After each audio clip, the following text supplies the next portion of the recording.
Hi guys, welcome back to my channel. It's me again, Abby. For today's video, I'm gonna show you how to fix a unsupported format or unsupported video profile on KineMaster. Without further ado, let's get started.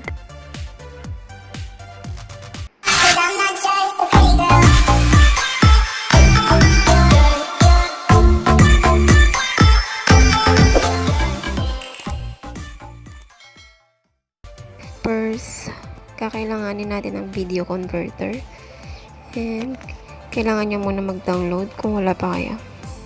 So ito yung gamit ko and open ko na siya and kailangan ko lang i-open or i-select yung video na i-convert ko. So ayan, punta ko sa files and dito lilitaw yung mga videos na nakasave sa city ko and ito siya.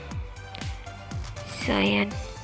And before, yung format niya kasi is AVI. So, ayan, may nakalagay na original.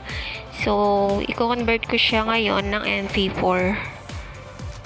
And resolution, same lang din naman. And dito, compress, i-on ko lang siya. And, click ko na yung convert.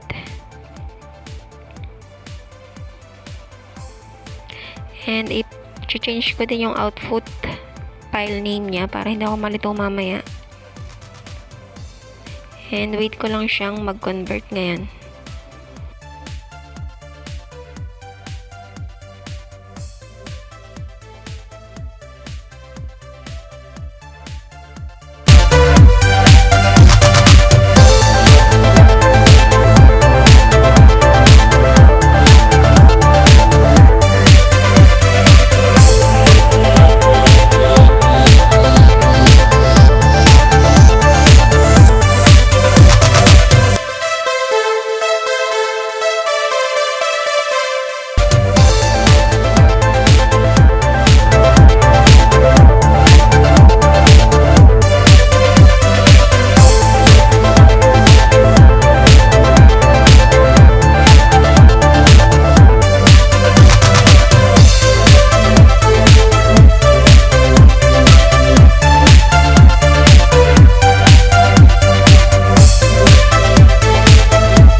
Tapos nang i-convert yung isa. So, meron pa akong isa ulit na i-convert pa. And, ayan.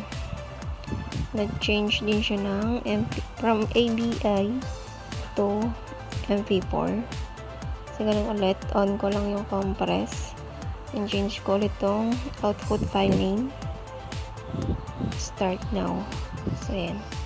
Wait ko lang ulit siyang mag-convert.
So, ayun nga, tapos na siyang mag-convert. So, automatic, na-save na siya sa gallery ko. And, punta na ako sa KineMaster. And, from here, pwede ko na siyang i-edit. So, ayan. Nagpa-re-encode na yung video. So, ibig sabihin, na-fix na yung issue about sa unsupported file or unsupported video profile. So, ayan. Pwede ko na siyang i-edit ngayon.